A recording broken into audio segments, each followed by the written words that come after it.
Ya, bueno, voy a hablar sobre las generaciones de celulares de las arquitecturas. Primero tenemos la 2G, en el que inicialmente se desarrollaron varios estándares, que son la GSM, TDMA y DAMPS. Pero el primero de ellos, que es la GSM, fue el que se estandarizó a nivel mundial. Y se trata de un sistema de telefonía totalmente digital que soporta voz, mensajes de texto y datos. Este, bueno, hablando sobre la arquitectura, la interfaz de radio de GSM se implementó en diferentes bandas de frecuencia, pero fue en la de 900 MHz con la que nació en Europa y fue la que más se extendió. Y se basa en el reparto del canal o división de acceso para combinar diferentes modelos de reparto del espectro disponible. Tenemos que la TDMA, que es la división del tiempo en emisión y recepción, y FDMA, que es la separación de bandas para la emisión y recepción y subdivisión en canales radioeléctricos. Ya hablando más sobre la arquitectura, se compone básicamente de tres elementos, que es la estación móvil, el subsistema de estación base y el subsistema de network y conmutación. Aquí podemos ver a los tres elementos de la estación móvil y los subsistemas. Ahorita voy a explicar cada elemento. Bueno, la estación móvil corresponde con el dispositivo móvil en sí, donde encontramos la tarjeta SIM. En esta se almacena la información específica de la red usada para autentificar e identificar al cliente. Y entre los parámetros de esta tenemos el número IMSI y el ICCID. Aquí podemos ver la evolución de la tarjeta SIM hasta llegar a la que conocemos hoy como nano SIM. Ahora, dentro del subsistema de estación base tenemos lo que es el BTS, que son visibles para los usuarios, pues se corresponden con la llamativa antena que permite la conexión física con el dispositivo móvil. Y estos son capaces de prestar servicio a un número limitado de abonados dentro de un área geográfica que está determinada por la cobertura radioeléctrica. Y también si todos los canales están ocupados, lo que hace es que ningún otro abonado podrá establecer una llamada hasta que quede algún canal libre. Ahora, BSS es el equipo que controla a un determinado número de BTS de un área. Y todas las BTS de esa área se conectan, ¿no?, a este equipo controlador. Y a través de ella pasa todo el flujo de comunicaciones. Y el BSS se encarga del funcionamiento de todas las BTS que están conectadas. Y además también maneja lo que es la configuración de cada una de ellas. Y ahora, pasando al subsistema de red y conmutación, cuenta con dos elementos que son importantes. El centro de conmutación móvil, que es MSC, y la base de datos de control, que cuenta con muchos elementos, con 4. Bueno, MSC, que es el centro de conmutación móvil, se encarga del encaminamiento de las llamadas y también de gestionar a los abonados móviles en colaboración con otras entidades de la red. Entonces, que es la base de datos. Además, realiza la tarea de la interconexión, conectando la red móvil a la red fija. Ahora, en la base de datos de control encontramos los siguientes elementos, que es HLR, que es el registro de localización base, y esta es una base de datos que está relacionada con el abonado y la información de localización. También podemos encontrar el BLR, que es registro de localización del visitante, y es la base de datos de los abonados de la zona. Tenemos el EIR, que es registro de identidad del equipo, y esto almacena los datos de los equipos móviles. Y por último, el AUC, que corresponde a la base de datos de los números secretos de autenticación que se encuentran en las tarjetas SIM. Y bueno, ahora pasando al sistema GPRS, que es de la generación 2.5. Bueno, antes tenía, o sea, las anteriores redes tenían ciertas limitaciones. Así que esta es como una versión que comparte también el rango de frecuencias de la anterior, pero utiliza la transmisión de datos por medio de paquetes. En sí no sustituye a la red original GSM, sino que la complementa. Y para esto se añaden nuevos nodos de red denominados SGSN. Estos son el router SGSN, que gestiona las direcciones de las terminales de las celdas y también proporciona la transparencia de interfaz de los paquetes, con la pasarela GGSN. Esta última es la que se conecta con las redes de datos, o sea, en Internet, y debe proporcionar una dirección IP a las terminales móviles durante toda la conexión. Aquí podemos ver la arquitectura de GPRS. Básicamente es la misma que la anterior GSM, como dije, añadiendo los dos nuevos nodos. Y bueno, tenemos después y me olvidé que en los de GGSN, la pasarela, contiene la información que es de enrutamiento de las estaciones móviles. Y también recoge todo lo que es la tasa del uso de redes para los datos externos. Y con esta red de GPRS, la velocidad de transmisión se aumenta, creo que un mínimo de 40 kilobits por segundo, perdón, y un máximo de 115. También se agrega lo que es el concepto de calidad de servicio, que esto va a representar la capacidad de adaptar el servicio a las necesidades de alguna aplicación. Y luego tenemos la generación 2.75 Edge, que es una mejora del servicio GPRS y corresponde, como dice su nombre, a la tasa de datos mejoradas para la evolución de GSM. Es una tecnología de la telefonía móvil celular que actúa entre las redes 2G y 3G, por eso es 275. Y aquí se añade lo que es un elemento llamado Edge TRU, que es la unidad transceptora Edge. Y con esta nueva tecnología se introducen las modificaciones al diseño de estación base, que ya lo vimos, y las terminales móviles. También una ventaja es que se consigue triplicar la capacidad a la hora de transportar datos con respecto a la anterior, que es GPRS.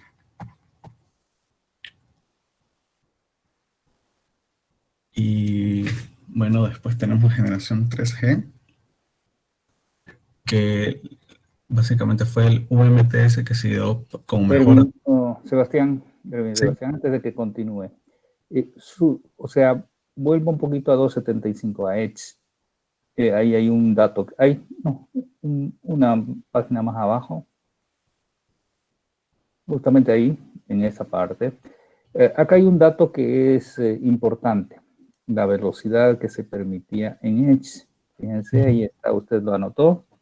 Esa Sí. velocidad de 384 era la velocidad que se permitía. De todas maneras, en GPRS la velocidad teórica máxima era 140 kbps. ¿Sí? Sí. Que no se consigue lo que teóricamente dicen es una cosa, pero nos da la idea del tope, digamos, hasta qué velocidad. Yo, aprovechando de lo que está haciendo su compañero, me gustaría aclarar un par de puntos entre GPRS y Edge. O sea, aquí hubiera sido, y les comento a todos, sería súper importante para que ustedes se ubiquen en lo que se dice el timeline, o sea, los gringos dicen timeline, ¿no? Nosotros diríamos la barra de tiempos. Sería súper interesante que en esto ustedes anotaran en qué fecha estamos hablando que apareció GCM, en qué fecha apareció GPRS, en qué fecha, o sea, estamos hablando ya de implementaciones, ¿no? Los de Edge. ¿Por qué es importante esto? Porque yo les comento lo que sucedió en Bolivia y supongo que sucedió en muchos lugares también.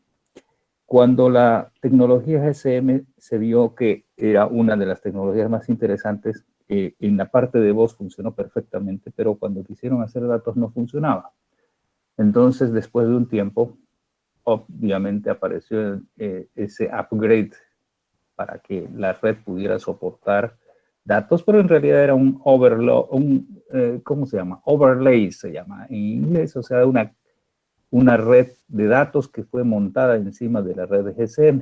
¿Sí? Ese overlay se llama GPRS, es una subcapa, digamos, ¿no?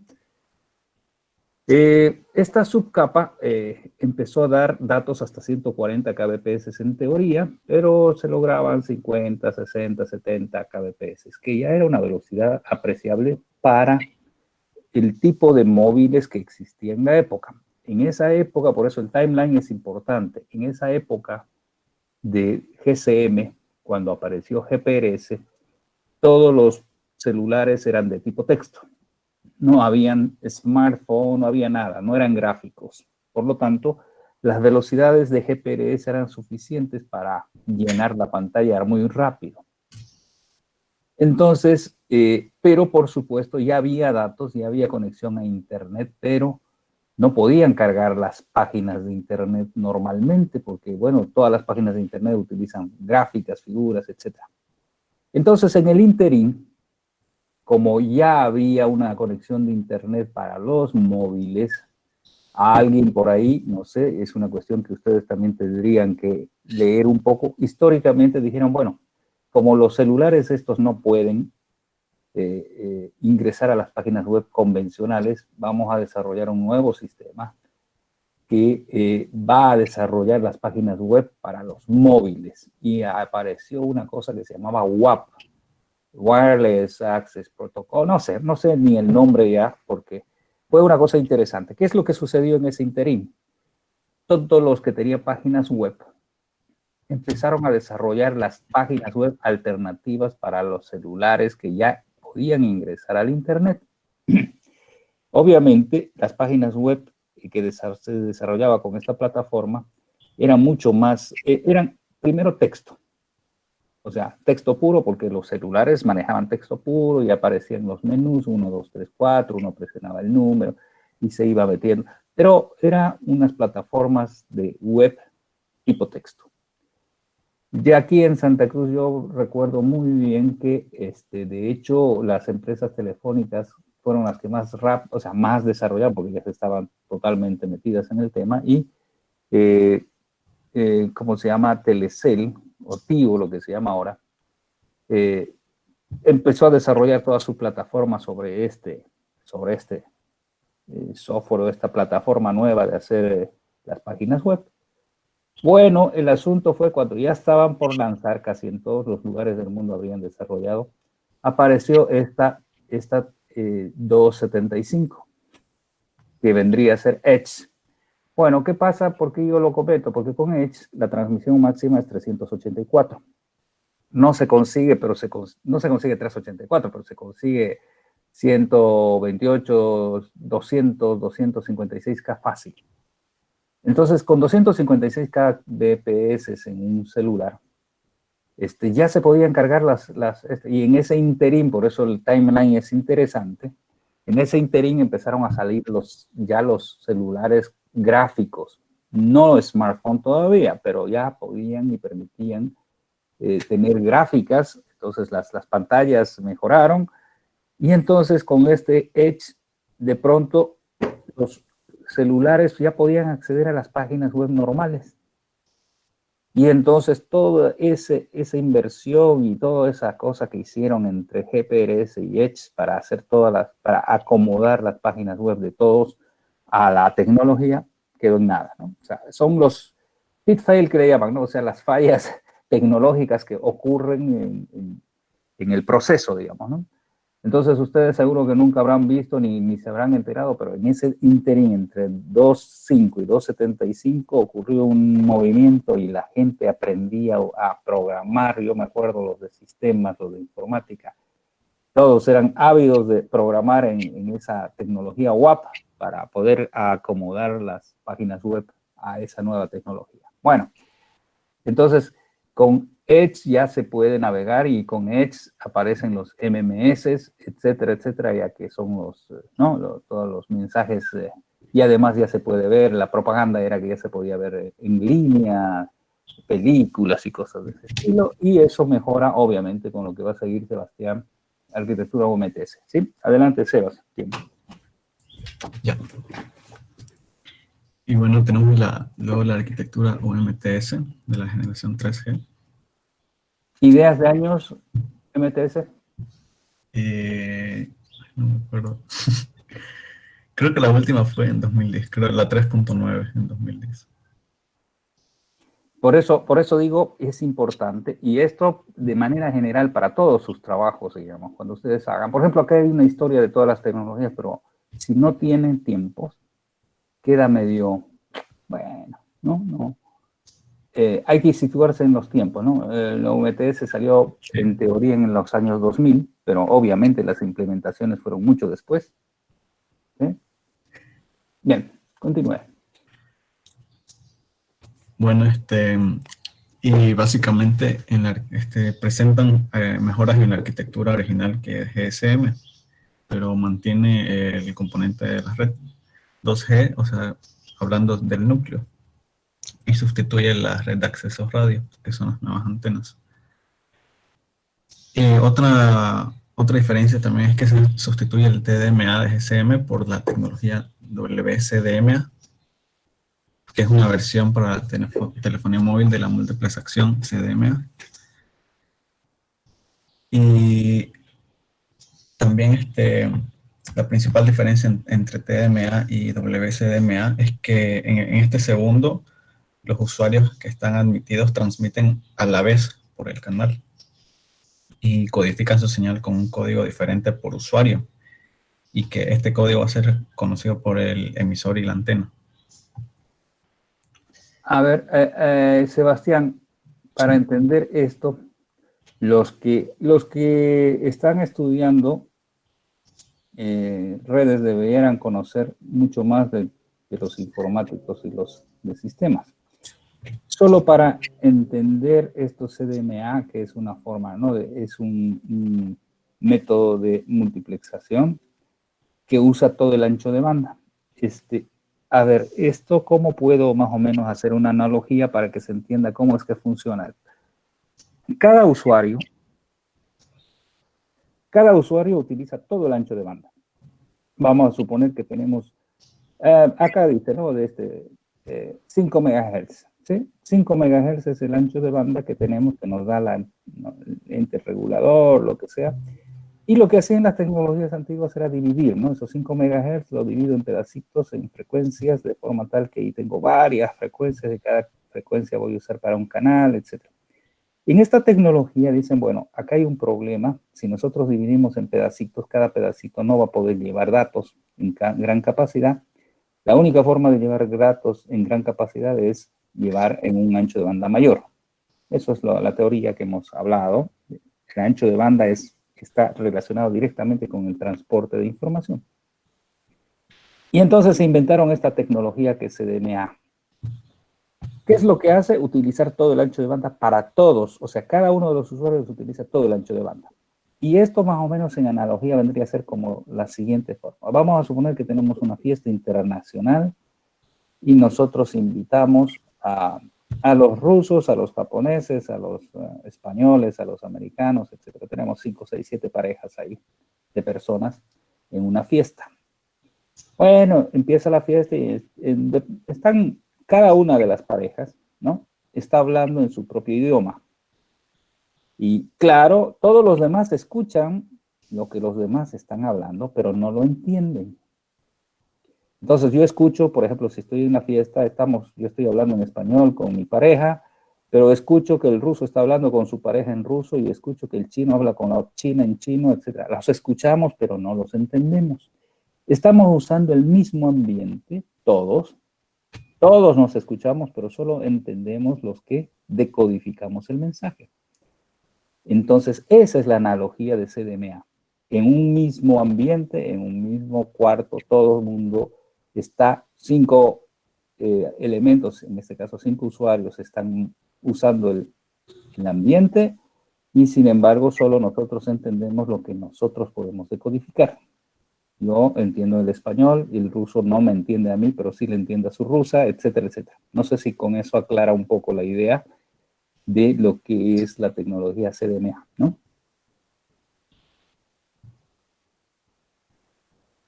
Espero que sí. Nadie dice nada. Bueno, ahora sí continúo entonces. Bueno, ahora hablando sobre la arquitectura, en la red UMTS se cuenta con 3 elementos, los cuales son el User Equipment, que se compone del terminal móvil y su módulo de identidad de servicios de usuario, que se corresponde con la tarjeta SIM.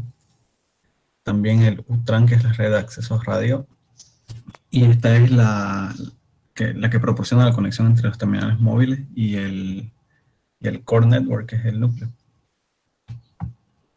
Y tenemos el núcleo de la red, que es la que incorpora funciones de transporte y de inteligencia. Y también incluye lo que es la gestión de la movilidad.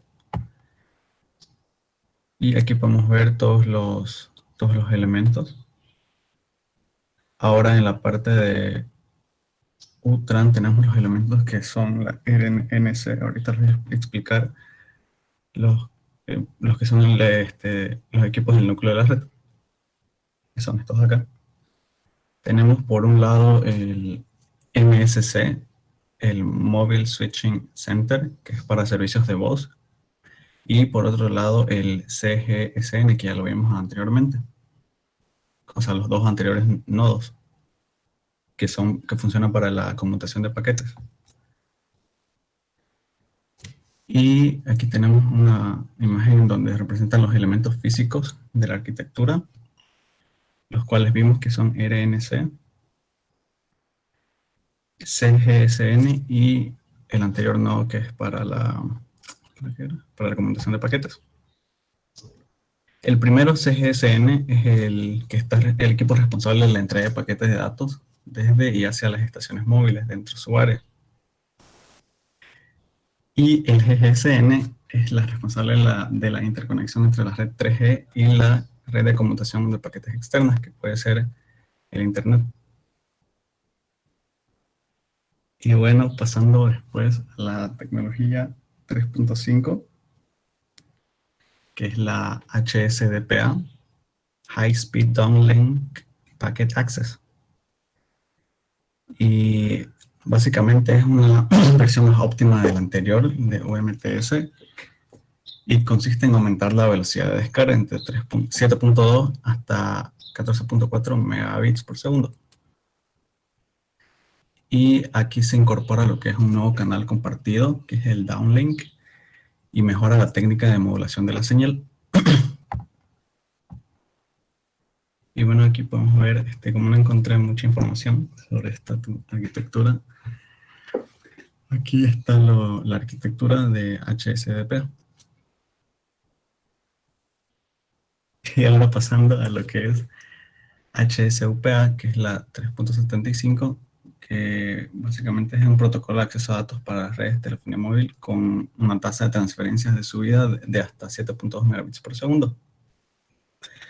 Es una mejora, como siempre, de la anterior, que se aplican las mismas técnicas en un canal ascendente, lo que significa que el uso se hace un uso de un nuevo canal compartido y también mejora la modulación. Y también aquí intenté investigar la arquitectura, pero no encontré mucha información, al igual que la última que vamos a ver, que es la HSPA, que esta sí tengo entendido que fue a finales de los 2000, en 2010, fue a finales de los 2000, sí, 2010, más o menos por ahí. Y es una versión evolucionada de HSPA. Esta alcanza velocidades de hasta 42 megabits por segundo de bajada y 11.5 megabits por segundo de subida. Aquí se hace, o sea, se emplea la modulación 64 QAM, que requeriría una calidad de señal elevada para poder ser empleada. Y también una técnica multiantena, donde se utilizan 2 transmisores y 2 receptores sobre la misma frecuencia para que el receptor pueda reconstruir la señal con mayor fiabilidad. Y aquí hay una comparación entre las dos últimas, en la que podemos ver que en los celulares sale, cuando es HDSPA, sale un signo de H, y la HSUPA sale H más.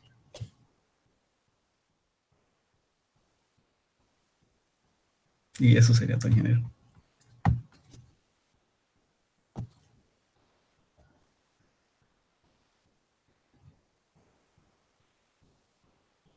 Ok, Sebastián, está muy bien, muy buen resumen. Lo único que le faltó a su resumen es ese timeline que le digo, ¿no?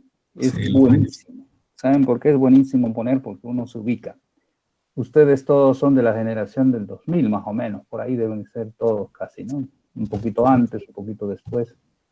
Entre el 95 y el 2000 deben ser casi todos ustedes. Por lo tanto, el timeline los ubica en tiempo.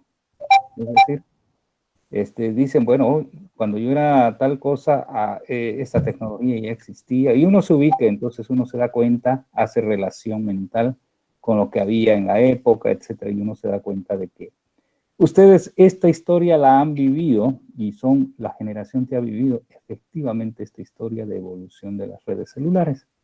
Lo que no han vivido es cuando apareció la televisión, no han vivido cuando apareció el internet, etcétera, porque eso solamente lo van a ver como historia. Pero esta es la historia que ustedes están viviendo, ¿sí? Todas estas tecnologías han estado cuando ustedes estaban, ¿no?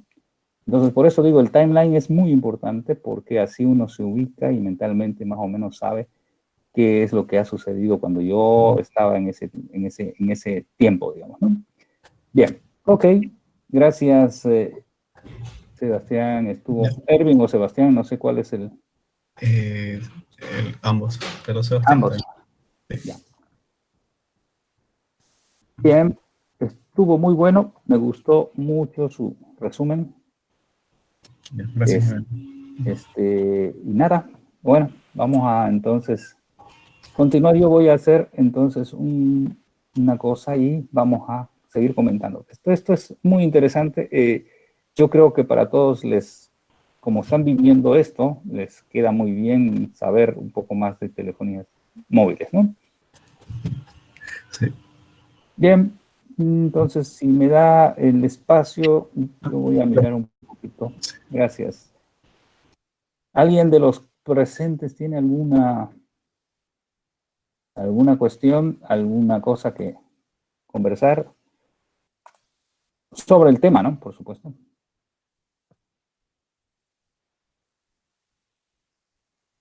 Bien. Yo voy supongo que ya ven lo mío. Ustedes son el grupo USB. Ok. Yo voy a hacer un resumen cortito también de lo que habíamos visto. La tarea era esta. La próxima tarea la pondremos de una vez. Esta tarea la hemos dejado separada. 4G. Ya hay, por supuesto, la cuarta generación, y la conocemos más como LTE, que no tiene nada que ver, ya vamos a comentar el tema. Apareció ya el Advanced LTE y, por supuesto, apareció la quinta generación, que es tan complicada porque se necesitan muchas otras cosas, pero ustedes debieran ser capaces de saber qué es cierto y qué no es cierto, y que efectivamente cuál es la diferencia de las tecnologías que hemos visto contra 4G y contra 5G, digamos, ¿no? Bueno, vamos a tratar de checar un poquito. Bien. Esta era la arquitectura. Esto es un robo de lo que el profesor Montaña tiene en sus láminas, pero que bien describe la arquitectura de la red GSM, que ya lo ha mostrado Sebastián, pero no es malo hacer un resumen rapidito. Entonces tiene las partes básicas, ¿sí? Tenemos la estación móvil, tenemos la estación que controla todo el acceso al sector inalámbrico, que es la clave. Por si acaso, esta base, esto de acá, es lo que más ha evolucionado en todas las tecnologías, porque la modulación, que es el acceso al aire, es donde se mejora y se hace que las tecnologías tengan más capacidad de transportar información. Técnicas de modulación, anchos de banda, manejos de frecuencias, etc. Entonces, todo este módulo ha evolucionado de generación en generación para tener mejores performance, ¿sí? Y claro, aquí en la parte interna, de la parte de conmutación, siempre estará el conmutador principal, que es la central telefónica, en palabras breves. La central telefónica móvil, porque maneja solo móviles, pero podría manejar telefonía fija. Sí, sí es la misma central, el mismo concepto, solo que tiene bases de datos adicionales, porque como los móviles se andan moviendo de un lugar a otro, necesitan registrarse, necesitan autenticarse, necesitan decir si están ellos en el lugar del home, o sea, si ellos se registraron en esta área, o si son visitantes de esta área. Entonces tenemos el home y el visitor, ¿sí? Y entonces todo esto funciona con la PSTN. Y listo, entonces somos parte de la red telefónica pública conmutada. Esta es la arquitectura GSM, que muy resumida está aquí. Por eso es que, como está tan bien resumida, nos robamos esta laminita para que quede claro. Respecto a la tecnología de la modulación FDMA, era la que utilizaba la tecnología de primera generación. La primera generación decía, tengo un ancho de banda de tanto, yo voy a dividir esas frecuencias, y lo habíamos comentado antes esto es un recordatorio solamente. Entonces dividieron varias frecuencias y ese era el número de canal que se tenía. Entonces cuando uno llamaba por el canal 1, todo el tiempo era ese canal asignado a mi conversación hasta que yo terminaba, y después empezaba otro tiempo y otra llamada podía cursarse en ese mismo canal. Pero cuando llegó GSM dijeron, ¿por qué no lo digitalizamos y hacemos que cada uno de los canales se divida en time slots?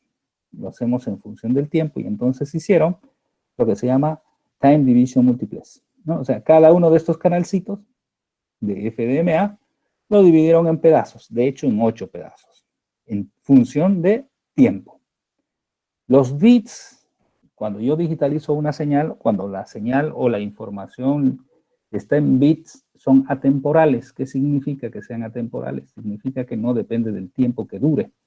Un bit tiene un valor de 0 si dura 1 segundo o si dura 1 microsegundo. Tiene el mismo valor, es decir, no están en función del tiempo. No sé si me entienden lo que quiero decir. Entonces, si yo muestreo o si yo tengo una información, no sé, de 1 mega, esa información de 1 mega, la duración de los bits tendrá valor diferente si lo envío a 10 megabits o si lo envío a 1 kilobit. Entonces, a 1 kilobit por segundo, digamos, de velocidad. Si mientras más lenta la velocidad, la duración de los bits es más larga, pero mientras más rápida sea la velocidad, la duración de los bits es más corta, pero la información sigue siendo la misma. Entonces, más o menos eso es lo que hicieron acá. Dijeron, bueno, a ver, nosotros podemos, como tenemos la voz ya digitalizada, entonces la podemos mandar en tiempos más cortos, y entonces el mismo canal lo voy a usar 8 veces, y multiplicaron la capacidad de la celda por 8, ¿no? Entonces, si antes tenía 10 canales, ahora con esto voy a tener como 80 canales. Eso significa que la capacidad de cursar tráfico en una celda con GSM se multiplicó por mucho, ¿no? Obviamente aquí en el ejemplo lo hacemos con 10, pero es solo para que se entienda. No sé si tiene alguien dudas de cómo funciona. Esta es la técnica de acceso, o sea, esta parte del aire que decimos, esta parte de acá, ¿sí? de cómo usaban la tecnología de la modulación, ¿sí? Era una mezcla de FDMA y TDMA. Bien, eso en la parte de GSM, que fue importante. Bien, GSM también, y aquí voy a tratar de explicar con esta figura que ya, no sé dónde se fue aquí está, todavía está por ahí.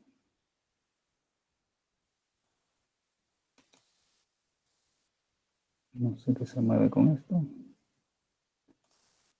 Ok. No sé qué es lo que muevo. A ver, sí, muevo esto. Bien. Ok. Déjenme un poquito explicar cómo funcionarían las cosas más importantes de la tecnología. Bien, vamos a suponer que tenemos la PSTN. He dibujado dos redes de GSM. ¿Qué es lo que se hace normalmente? Esto está en La Paz y esto está en Santa Cruz y estamos hablando de la misma empresa. Vamos a suponer que estamos hablando de la empresa X, Y, Z, no sé, pues ¿cuántas tenemos? Aquí en Bolivia, 3, ¿no? 3 funcionales. Tenemos a Entel, tenemos a Tigo y tenemos a Viva. Bueno, entonces, cualquiera sea, tiene su red en La Paz y tiene su red en Santa Cruz, para el ejemplo. Por supuesto, cuando yo voy a transitar los datos, puedo transitarlo a través de la PSTN o puedo transitar a través de una red IP, vamos a llamar interna, ¿ya? No es una red pública de Internet. Estamos hablando de la segunda generación, por supuesto. 2G o GSM. Bien, entonces una de las cosas que, bueno, aparte de lo que hemos visto del chip, del SIM, etcétera, es que estas estaciones que han sido registradas en La Paz, cuando se encienden, se conectan a la torre va y se conecta a través del BBCC y finalmente este registro va a caer en una base de datos. Si este se registró en La Paz y hizo todo su proceso, le dieron el número de lo que maneja la central de La Paz. Este señor A va a estar registrado en el home, va a estar en esa base de datos local. B, lo mismo, porque B está en función de quién le da. Todas las centrales telefónicas tienen un plan de numeración, entonces por ese plan de numeración saben, cuando este se enciende, la torre dice, está B, B es de nosotros, lo metemos acá. Lo meten a su base de datos local. Bien. Todo funciona de maravilla, A puede llamar a B, A puede llamar a cualquiera de la PSTN, cualquiera de la PSTN puede llamar a cualquiera, y eso es lo que funciona de manera correcta. Bueno, ¿qué pasa entonces si A, que está en La Paz, viene y aterriza en Santa Cruz? Ok, como usa las mismas frecuencias de la misma empresa, A empieza a mandarle señales a las estaciones base. Soy A, estoy en y como todos tienen un canal de comunicación común, este señor dice, bueno, este señor A se quiere registrar y el Mobile Switching Center dice, pero A no es de mi rango, por lo tanto no es local, que se registra en el visitor, que se registre en la base de datos de visitantes. Y entonces A finalmente se va a registrar en esta base de datos, en la de visitas. ¿Por qué? Porque está de visita en esta área. Entonces, este DLR lo que hace es comunicarse a través de su red de datos, porque todo esto es IP, ¿se comunica con quién? Se comunica con el HLR de donde viene este señor. Le dice, mira, te comento que aquí lo tengo registrado a está aquí como visitante. Entonces vos en tu registro, este es el registro que tiene el usuario A, ¿sí? En tu registro, en algún lugar, en un campo determinado, ella tiene que colocar una información que diga, ¿sí? En ese campo, una información que diga que que A está en Santa Cruz, digamos, para decirlo en palabras, ¿sí? Okay. Ese registro es el que se agrega. BLR le dice agrega este registro. Ah, está en Santa Cruz. Bueno. B, que era la mujer de A, no sé, pero eso lo puedo decir. B quiere hablar con A. Este B no le interesa y no sabe, tampoco no sé si le interesa o no, pero bueno, B sabe que A está con su teléfono encendido, la llama, se supone que quiere hablar. Entonces, ¿qué es lo que va a suceder? B empieza a conversar con las torres, le dice, bueno, yo quiero hablar con A. Base Station Controller le dice, quiere hablar con él va a consultar el home y dirá, oye, está registrado y se encuentra de que dice, está en Santa Cruz. Ok. Y entonces a través de la red va y le pregunta al visitor, sí, está en la estación base no sé cuánto, ok. Mándale un ring para que sepa que B lo está llamando y etcétera, etcétera. Entonces, una vez que A contesta A, lo que va a suceder es que se va a establecer el canal de comunicación entre B y A través de la red, ya sea interna o PSTN, no importa, pero va a asignarse los recursos de la red a esta conversación. A esto es lo que se llama, y a esto y a lo que hacen las centrales telefónicas convencionales, se llama conmutación de circuitos. Esta conmutación de circuitos no es nada más que la forma como la red asigna los recursos a una llamada. En este caso, estos recursos que han sido asignados, aquí una frecuencia, un timing, un slot de tiempos, aquí toda la infraestructura, aquí el Mobile Switching Center, una conexión con toda la otra red, etcétera, etcétera. Todos estos recursos no los puede usar nadie más que estos dos señores que están conversando. Obviamente, una vez que se rompe la conversación, el canal se libera para que alguna otra llamada pueda ser usada. Pero esa es la técnica de conmutación de circuitos. Esta técnica así subsistió y de hecho subsistió hasta que apareció la cuarta generación. Todas las generaciones, incluyendo la 3.9, utilizaron este tipo de técnica de conmutación de circuitos para las llamadas de voz. ¿De acuerdo? Para las llamadas de voz. Bien. A esto que hemos visto que sucedió, se le llama la tecnología que era muy importante en la época, se llama roaming, ¿no? Roaming es la posibilidad de que yo pueda recibir llamada en un lugar que no es el lugar donde yo me registré.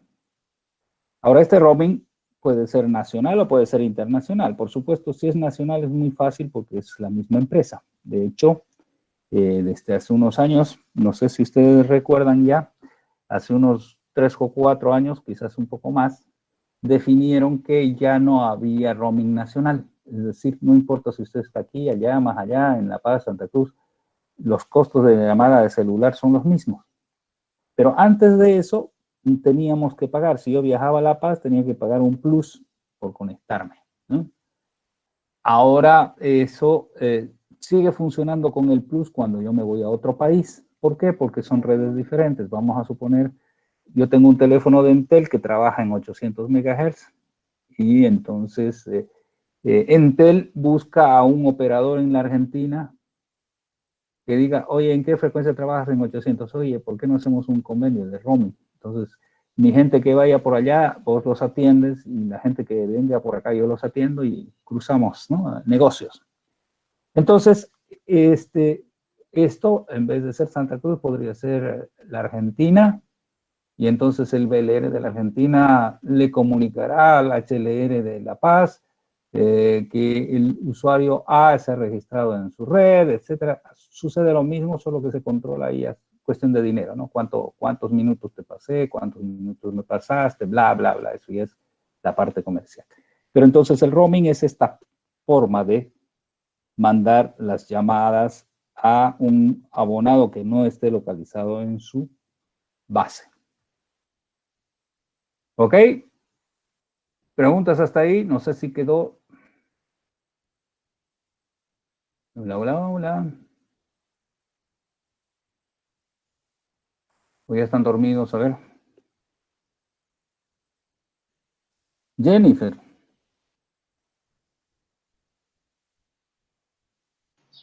Sí, quedó claro. ¿Quedó dormida o quedó claro? Queda claro. Estaba leyendo justamente esa diapositiva también. Ya. A ver, Sergio fue el que preguntó, alguien preguntó. Vamos a mirar. Sergio, mientras más lejos es más costoso el roaming.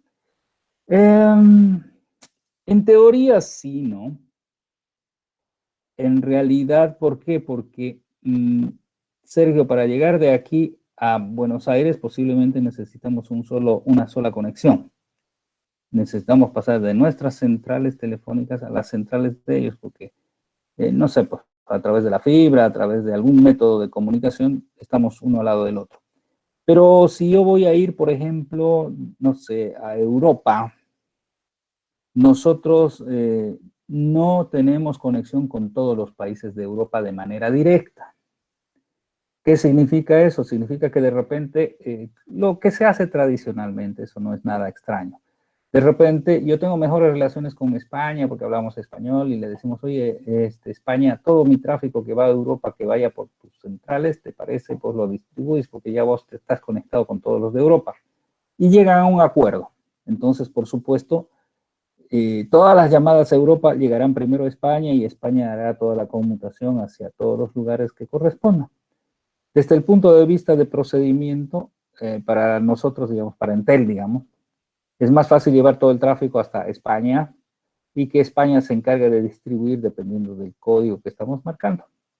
Entonces, por eso es que es muy probable, no es necesariamente lo más correcto, pero es muy probable que los costos sean incrementados mientras más operadores tenga que pasar para llegar al destino. ¿Sí? Entonces tengo que pasar por España, después de España pues, ir a Bélgica, y de Bélgica no sé quiéncito, y peor todavía si es un celular que es de otro operador, etcétera. Entonces se pagan unos cargos, ¿no? Finalmente todos reciben de un roaming alguna moneda por esa llamada. No sé si le queda claro entonces, Sergio. Sí, es muy probable que cueste más. ¿Sí? Bien, ¿alguien más? ¿Alguna duda?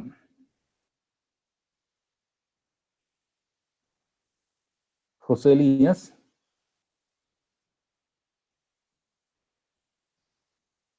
José Elías, ¿está despierto? Sí, ingeniero, estoy despierto. No tengo ninguna duda, ingeniero. No, bien. Alejandra Patricia. Despierte. Se entendió la explicación, ingeniero. Ya. Adriana. Disculpe, ingeniero. Está todo claro, bien. Ya. Cristian, ¿qué decía? Perdón. Sí, tenía una duda, ¿no? Cuando hace eso, la conmutación de circuito, eso es cuando, digamos, yo me traslado a La Paz, ¿no? Eso se hace la conversación con un usuario B, que se lo hace, lo pasa al visitante, ¿no? En la base de datos. Pero, digamos, si hace esa canalización, si yo me quedo a mudarme, digamos, a La Paz, ¿seguiría esa misma conmutación de circuito? No, no. A ver, la conmutación de circuitos es la tecnología que usan estos señores para hacer las llamadas. No importa si la llamada es dentro de la misma central o fuera de la central. Conmutación de circuitos se llama a la técnica por la cual se asignan recursos para una llamada. Es decir, a ver, vamos a ver dónde tenemos. Cuando un abonado del mismo lugar, vamos a suponer que tenemos este mobile station y tenemos otro mobile station acá. Entonces, este abonado quiere llamar a este abonado, están en la misma en Santa Cruz, los dos. Cuando ellos quieran hacer, va a venir aquí a la estación base, van a controlar, y este señor dirá, quieren llamar de A a B. B está aquí y él dirá, sí, es el número de mi central, por lo tanto debe estar en el home, lo buscan en el home, hacen toda la historia y dicen sí, ok. Y entonces lo que va a suceder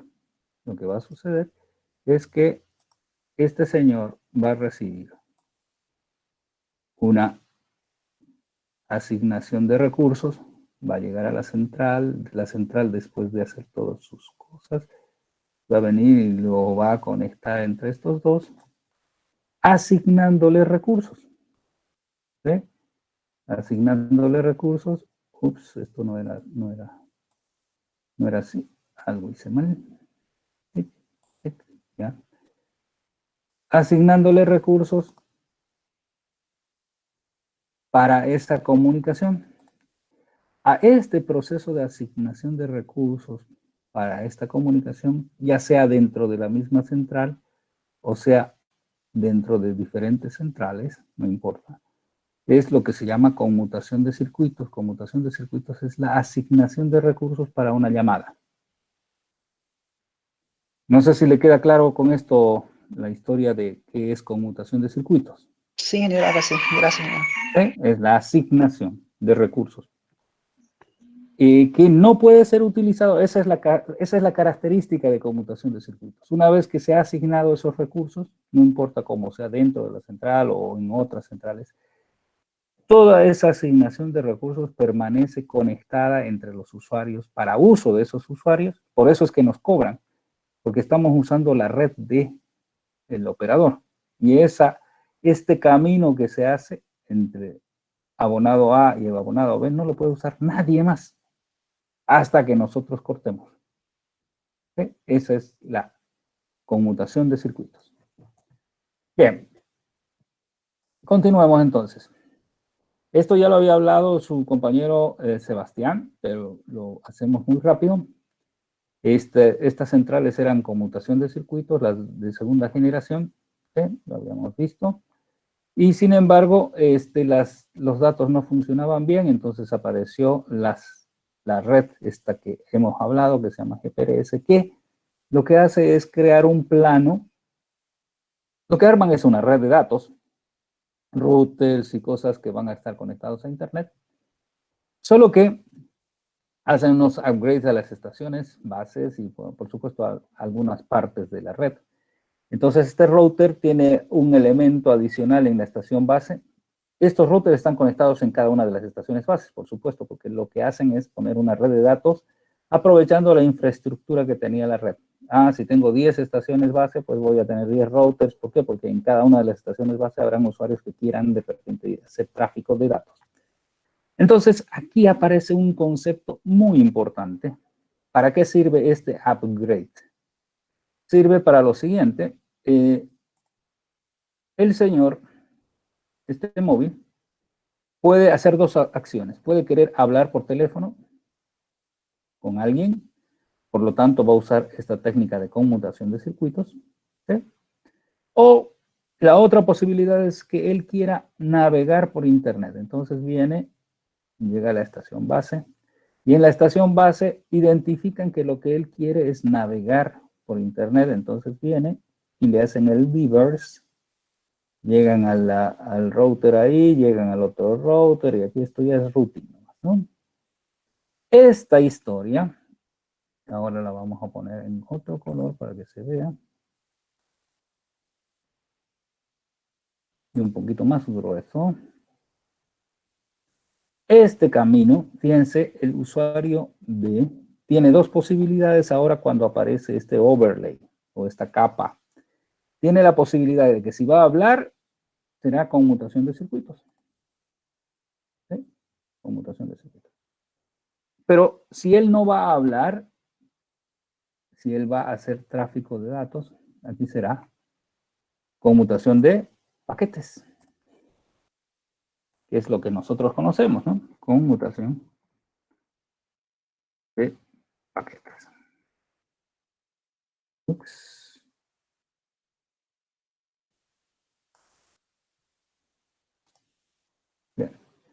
Entonces, ¿qué es una conmutación de paquetes? Pues nosotros sabemos que no es de propiedad exclusiva este canal, puede ser usado por otro simultáneamente, o por, no sé, estos paquetes, nosotros solamente usamos el recurso durante el tiempo que nuestro paquete esté yendo, ¿no?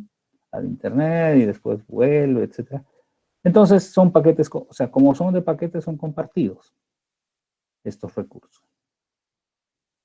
Y entonces aquí está donde existió el gran cambio tecnológico entre segunda generación y 2.5, ¿no? Un sistema que pudiera identificar si el abonado quería hacer datos o quería hacer llamadas, ¿no? Entonces, si quiere hacer datos, entonces era un tema históricamente muy complicado, porque el teléfono de GSM normal, cuando apareció GPRS, no era el mismo. Entonces, uno tenía que cambiar su telefonito que se había comprado a un nuevo teléfono que tendría esta parte de radio GPRS, o sea que ya tenía un elemento que discriminaba los datos de los canales de voz. Y, por supuesto, las estaciones base en todos los operadores también tenían que hacer un upgrade, etcétera, ¿no? Y de esa forma es que funcionó. Entonces ya teníamos en GPRS dos posibilidades, una de conmutación de circuitos, otra conmutación de paquetes, porque son dos conexiones diferentes. Bueno, por supuesto, muy rápido apareció la necesidad de Edge, ¿no? Que fue una mejora del otro, que fue una mejora de GPRS. Y por supuesto, este 375, bueno, siguió creciendo, y lo mismo aquí en la 375, sigue existiendo la conmutación de circuitos y también existe separado la conmutación de paquetes, ¿sí? Y finalmente, bueno, la tercera generación que ya explicó su compañero Sebastián, muy, muy claro. No sé dónde está su... podríamos robarnos de su trabajo una lámina, pero no sé si estará. Ok. A ver, 3G, la tercera generación, promete que cada uno de los usuarios va a poder manejar 2 megabits. Y obviamente 2 megabits es una velocidad más que aceptable para cualquiera. La pregunta del millón, a ver, a todos ustedes, vamos a ver si se ubican en timelines. Esto más o menos fue generado el año 2000, el estándar, ¿no? No quiere decir que cuando se genera el estándar, hasta que se fabrican los equipos y hasta que se implementan, pasan 3, 4 años. ¿Sí? La pregunta del millón, en el año 2000, ¿ya habían smartphones?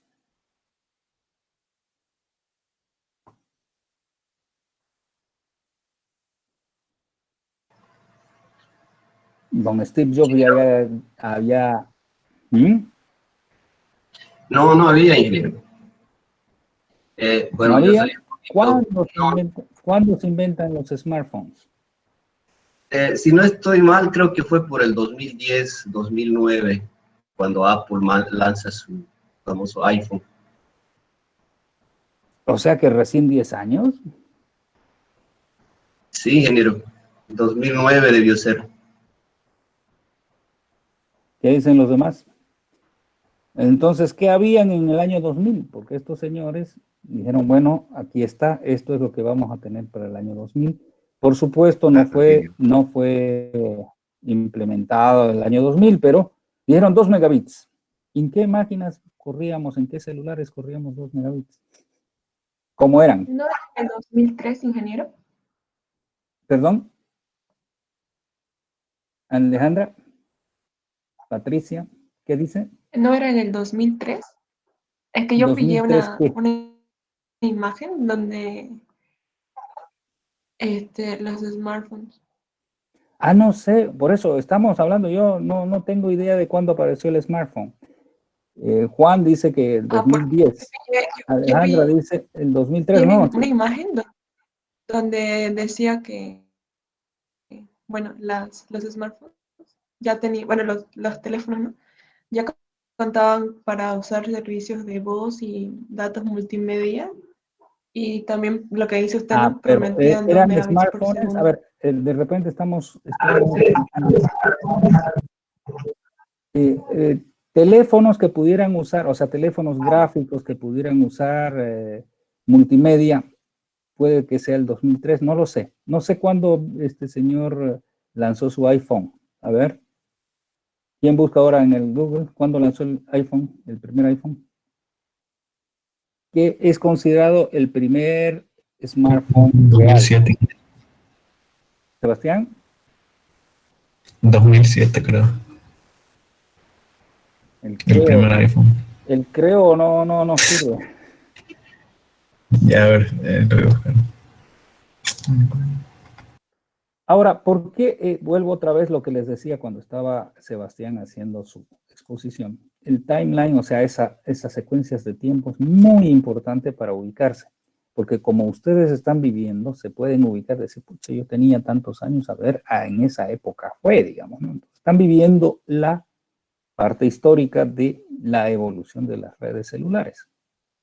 Seguro que a sus hijos le dirán sí, y sus hijos le dirán, pucha, eres tan antiguo que ahora tenemos esto, no sé qué ir a ver en el futuro, digamos. No se perfila tanto cambio, pero en estos 20 años han existido muchísimos cambios, ¿no? Muchos cambios. Entonces, que no se pensaban, por supuesto, ¿no? ¿Cómo fue? ¿Encontraron? Fue en el 2008 cuando iPhone sacó a la venta. ¿Quién? 2008. Sí. Ok, entonces, y iPhone, entonces vamos a anotar aquí, iPhone salió en el 2008 a la venta, entonces, ok, pero ¿qué teníamos en estas épocas, en los años 2000? Por supuesto, la tercera generación no se implementó hasta 2 o 3 años después del 2000, quizás mucho más, ¿no? La tercera generación aquí a Bolivia habrá llegado casi por el 2008, 2010, no sé. ¿Sí? ¿Por qué? No es porque no hubieran querido, sino que el proceso de evolución de las centrales o de las tecnologías en celular es muy intenso, demasiado intenso, muy rápido. Entonces las empresas telefónicas no les da el tiempo ni el dinero para saltar, por ejemplo, de GPRS a Edge. Era ya toda una inversión, porque hay que poner un montón de cosas. Después de Edge, pasar a 3G, otra inversión. Después de 3G a 3.5, a 3.7, a 3.9. Cada una de esas etapas es invertir un montón de dinero en todas las estaciones. Y eso es mucho dinero, ¿no? Entonces, por eso es que las redes celulares cobran todo, digamos, ¿no? Entonces, porque tienen mucha inversión y no se retira el anterior. Esto es lo interesante. Lo interesante es que en la misma torre donde yo tengo 4G, ahora tengo 3G, 375, 39, 35, hasta la segunda generación. Entonces es muy seguro que no todas las estaciones, no todas las torres tienen todas las versiones de tecnología. Por ejemplo, en el campo es muy probable que no tengan más que, no sé, GPRS y quizás Edge, ¿no? Hasta esa tecnología en el campo. Ya no creo que lleguen a 3.5 ni a 3.75, peor a 4G, digamos, ¿no? Pero por eso es que si ustedes hacen pruebas, cuando vayan al campo o se vayan a algún lugar más alejado de la ciudad, seguro que su celular ya no se va a conectar con 4G o con H, sino se va a conectar con E, que es Edge, o en el peor de los casos, con GPRS. Mínimamente se van a conectar con una de esas tecnologías, ¿no? Entonces, las mismas estaciones tienen diversas tecnologías instaladas, por lo tanto yo me puedo conectar con, dependiendo de mi celular, pues por ahí mi celular no llega a Edge, o no llega, mejor dicho, a LTE, entonces me voy a conectar a la tecnología que mi celular llegue, ¿no? Todas las torres tienen todas las tecnologías, en teoría, habilitadas. Bueno, ¿alguien encontró qué teléfono? Según su compañera, ¿quién era? ¿No era Jennifer? ¿Quién era? Alejandra. Alejandra dice que en el año 2003 habían los teléfonos que eran teléfonos multimedia. ¿Eso era? ¿Multimedia? Sí. ¿Así lo llamó? O sea que tenían la funcionalidad de realizar llamadas por voz y datos multimedia, sí. Multimedia, ya, ok. Dice, eran teléfonos los teléfonos multimedia que no necesariamente eran smartphones, pero que ya podían manejar gráficos, de hecho, videos, imágenes y datos, y la voz, bueno, obviamente la voz seguían manejando. Entonces, más o menos podría ser, concuerda más o menos con la época. Bien, no sé qué marcas, modelos, eso, quiénes habían en la época. Me parece que yo me recuerde, en esa época podría ser Motorola con unos StarTAC que habían. ¿Sí? Sí, Motorola con unos StarTAC, unos que se doblaban. Ingeniero, ahorita estaba buscando y el BlackBerry salió en el año 2002, dice. Ajá, ¿y el BlackBerry tenía multimedia? Creo que según recuerdo, sí. BlackBerry, ese es un buen dato. El BlackBerry fue muy icónico, pero murió en el camino. Siendo el celular, o sea, siendo el equipo más... ¿Qué año dice? ¿2000 cuánto? 2002, ¿no? 2002. De hecho, yo investigué, no estaba viendo, y de hecho, el 2013, a lo que se refiere a la compañera, se refiere a BlackBerry. ¿El 2003? Ajá, el lanzamiento debió ser el 2002 y la comercialización el 2003, porque lo que veo, digamos, habla del tema de que se dicen que BlackBerry fue uno de los primeros, como también el iPhone, pero según esa página, el primero fue que salió algo de 1994, que fue IBM. Porque pues se podía hacer fax y todo eso. Sí, pero no fue muy comercial, digamos, ¿no? Sí, exactamente. Bueno, estamos hablando de las épocas más o menos 2002, 2003, pero la pregunta es, ¿BlackBerry era multimedia? ¿Alguien conoció los BlackBerry primero de ustedes? ¿Alguien conoció el BlackBerry? ¿Lo usó?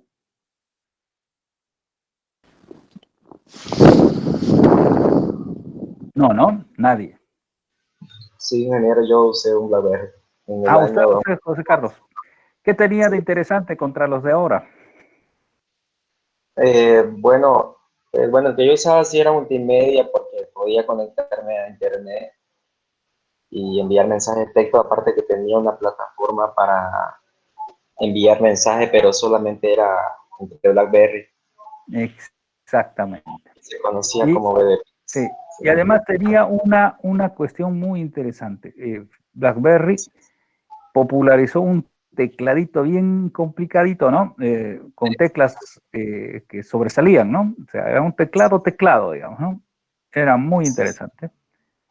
De hecho, luego apareció un BlackBerry más chico, que las teclas, una misma tecla escribía 2 o 3, dependiendo uno si apretaba más o menos tiempo, aparecía una de las 2 o 3 letras, que era un desastre para escribir. Pero el BlackBerry fue el primer teléfono que tenía todas las teclas separadas. Era un poquito más ancho, no sé si recuerdan, si alguien lo ha visto, era un poquito más ancho para que todas las teclas entraran, era como un tecladito de una máquina de escribir, y uno escribía, y de hecho fue furor. BlackBerry tenía más del 90% del mercado, pero no del mercado de usuario doméstico, sino del mercado de usuario ejecutivo, ¿no? O sea, de la gente que trabajaba, y era como, no sé, pues, ¿cuál será? En la época tener un BlackBerry era un estatus, digamos, este tiene BlackBerry, wow, ¿no? ¿Por qué? Porque era un teléfono caro. Segundo, tenía muchas opciones que los otros teléfonos no tenían, bueno, etcétera. Entonces, bueno, es el timeline, entonces estamos hablando de que por ahí, por el 2002, 2003, empezaron a aparecer los teléfonos que iban a utilizar, por supuesto, estas conexiones de tercera generación. Y en el tiempo de bueno, iPhone, que nace en 2008, según nos ha dicho Juan Burgos, Juan Burgos, por supuesto, ya son más exigentes en ancho de banda. Y no, ni qué decir los teléfonos. No sé pues cuándo aparecería los Samsung, no sé. O ya estaban los Samsung antes de iPhone. ¿Ya estaban? Después de iPhone fue la plataforma Android, y creo que fue HTC el que lanzó primero, ingeniero. Debe ser un año después o menos. Android, entonces, ¿en qué fecha más o menos apareció? 2000. Debió ser 2009, porque fue después de iPhone. 2009, digamos, estos datos ustedes los pueden corroborar, estos los han vivido y después apareció una empresa que se llamaba HTC, ¿no? ¿Es verdad? HTC, sí. ¿Y qué pasó con HTC? Creo que ya sigue, continúa viva. Creo que sí, pero no es ni la sombra de lo que fue en ese momento. Bueno, yo tuve un HTC en la época, estoy hablándoles de cuántos años tenía de estos flip, o sea, de esos que se doblan. Este celular tenía muy buena imagen, pero venía con Windows. Ese era el problema. Venía con Windows CE, que le llamaban. Complicado, ¿no? Ya saben qué pasó con Windows, ¿no? Se tuvo que retirar de la parte móvil porque, bueno, no le daba ningún recurso. HTC yo tuve alguno, y sí, realmente desapareció luego, ¿no? Samsung, ¿qué fechas habrá sucedido? No lo sé. No se olviden que en este camino es donde aparecen desde aquí, desde la tercera generación hasta en este camino de acá, es donde aparecen todas las otras tecnologías. Vamos a poner un ancho más grueso. Aquí es donde aparecen todas las tecnologías 3,5, 3,75, 3,9, etcétera. ¿Por qué? Porque los teléfonos eran cada vez más exigentes. iPhone era más exigente como era un smartphone, que ya tenía aplicaciones, ya tenía que ir al Android. No, iPhone tiene su propio, ¿no? No es iPhone, no, pero todos los Android. Supongo que si Android fue creado el 2009, HTC y Samsung, entonces debió ser creado después del 2009, porque Samsung siempre salió con Android, ¿no? Y aparecen otros proveedores como Huawei, etcétera, etcétera, ya. Pero eso ya son... Ok. Entonces, lo que sucedió es más o menos el tema, ¿no? Entonces, cada vez más, y por supuesto, no solamente 3.9, ¿no? Entonces, apareció la famosa cuarta generación, ¿no? Ok, yo voy a pasar entonces para el trabajo, la tarea, que no sé qué tarea será. Número 18. Tarea número 18. Ahora van a hablar ustedes 4G, la cuarta generación. Hay una nueva que se llama, ¿cómo le están hablando ahora? Una cuarta generación evolucionada, digamos, ¿no? Advanced, así le llaman. Advanced 4G. Y finalmente la quinta generación, ¿no? Bien. Por si acaso, para que no se vayan perdiendo en el camino, yo aquí en esta lámina había puesto, en la época ya de estos años, de la época de tercera generación, en el año 2000, crearon una organización. Esta organización se llama 3GPP.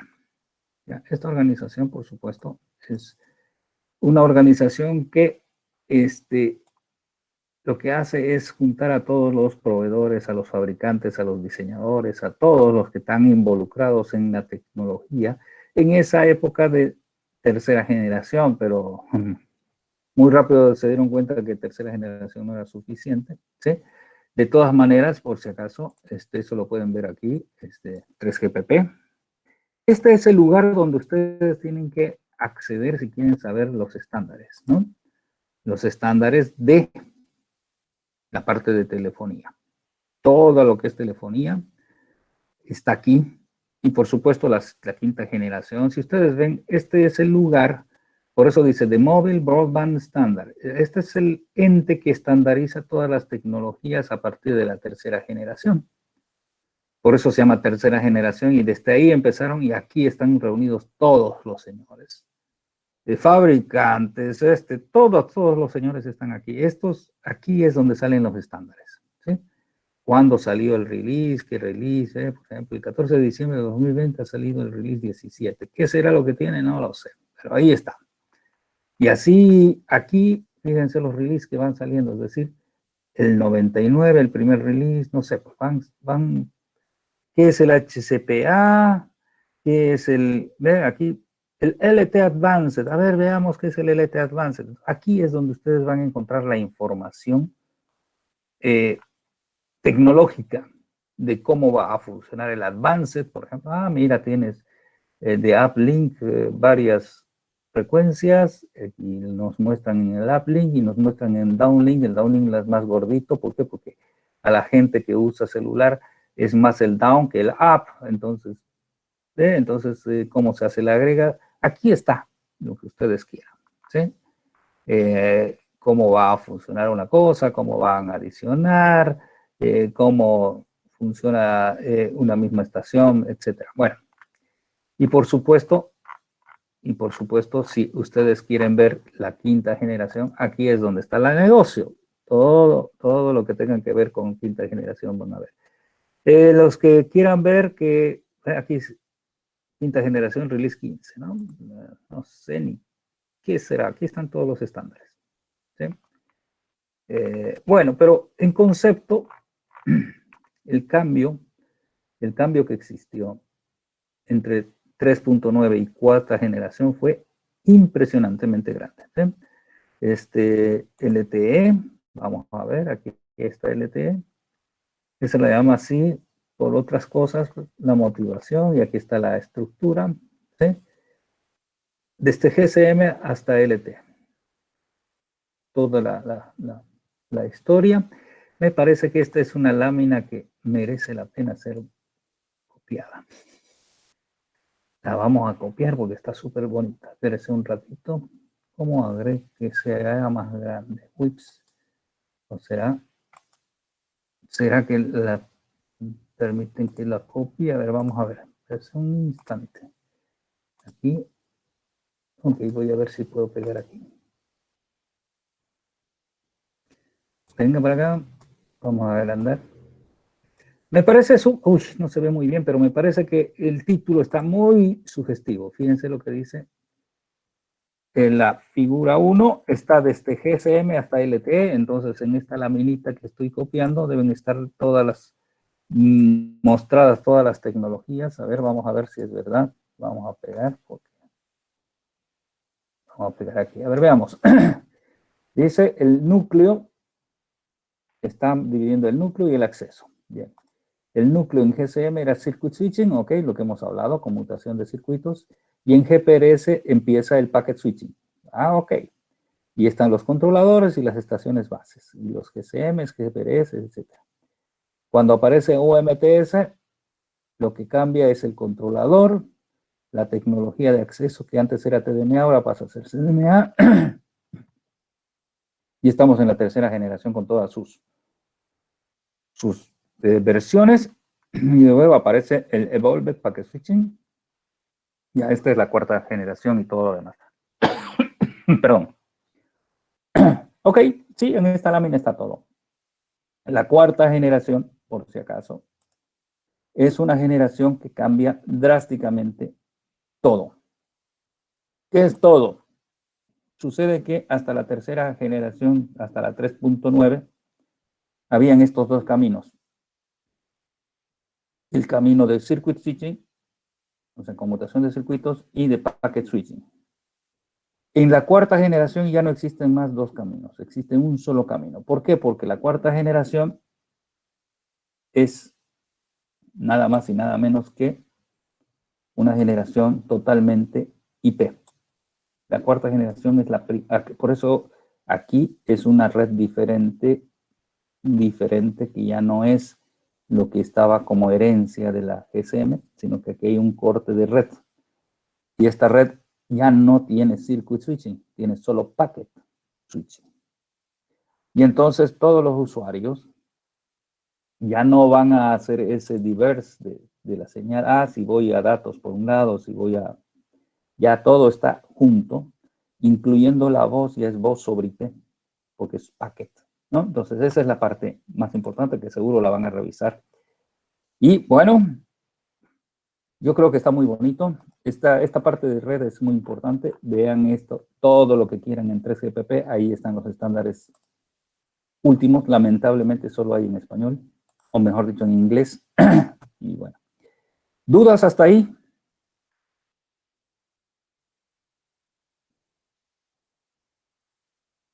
¿Nada? ¿Nadie? ¿Nadie dice nada? ¿Todos se callan?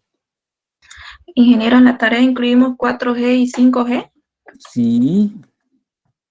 4G, el 4G evolucionado o el mejorado, que alguna cosa así, a ver, le digo exactamente, ya va a estar publicado, por supuesto. Se llama Advanced. Es una versión que todavía no ha llegado aquí, pero que se supone que mejora, qué sé yo. Es el paso intermedio entre 4G y 5G, ¿no? No sé si lo van a implementar, porque 4G no está implementado a nivel nacional, ¿no? Está implementado solo en las ciudades. Ya les he dicho por qué, ¿no? Es importante si hacen el timeline, si alguien lo puede hacer, sería ideal, porque así ustedes mismos van a saber de qué fechas estamos hablando. Estamos hablando, nos hemos puesto a ver que fíjense toda esta parte, ustedes sí la han vivido, ¿no? Estamos hablando de 2008, no sé. ¿Cuántos años tenían en el 2008? Adriana. Ya estaba, ¿no? Ya tenía unos cuantos años. Entonces, ustedes han vivido y saben y se pueden recordar y ubicar, digamos, en la historia esa, ¿no? ¿Ok? Bien, señores, ¿algo más? ¿Alguna duda más? Y si no, nos estamos viendo la próxima semana.